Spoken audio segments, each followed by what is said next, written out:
Friend नमस्ते प्रणाम। मैं किरण राजपूत आप सभी का स्वागत करती हूँ अपने चैनल में। तो आज मैं एक झूमर नाच गीत लेके आई हूँ। आप लोगों को जैसा भी लगेगा कमेंट में ज़रूर बताइएगा और अच्छा लगे तो लाइक कमेंट शेयर कीजिए।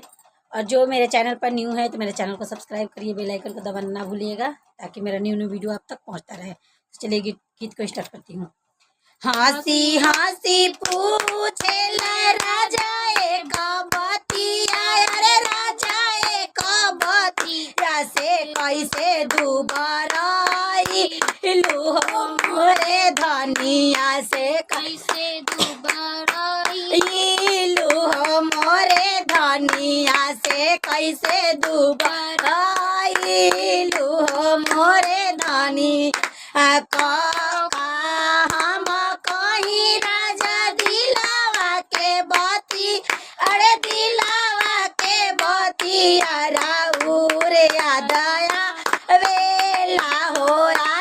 रतिया से राउड़ यादया वेला हो राधी रतिया से राउड़ यादया वेला हो राधी रतिया रोआ ताटे तो सक हमरो रोवाता तो किया वायर रोवाता तो किया से रोवाता रे ओढ़ावा के हो ललिया से रोवाता टे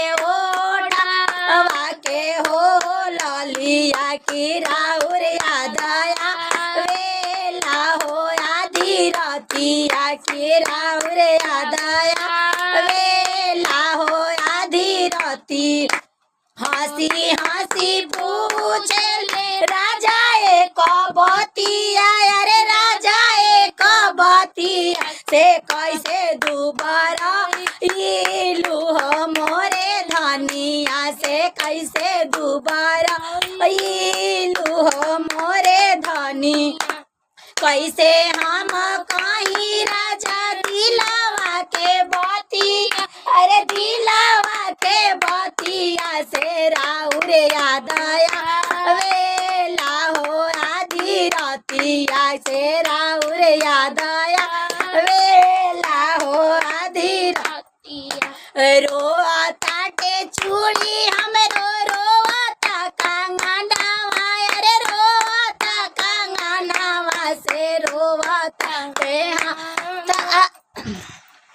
सोरा हो सिंगारावा से रोता टे सोरा हो सिंगारा। हंसी हंसी पूछे ले राजा एक बतिया, अरे राजा एक बतिया से कैसे दुबारा लूहो मोरे धनिया से कैसे दुबारा लूहो मोरे धनिया से कैसे दुबारा लूहो मोरे धनिया।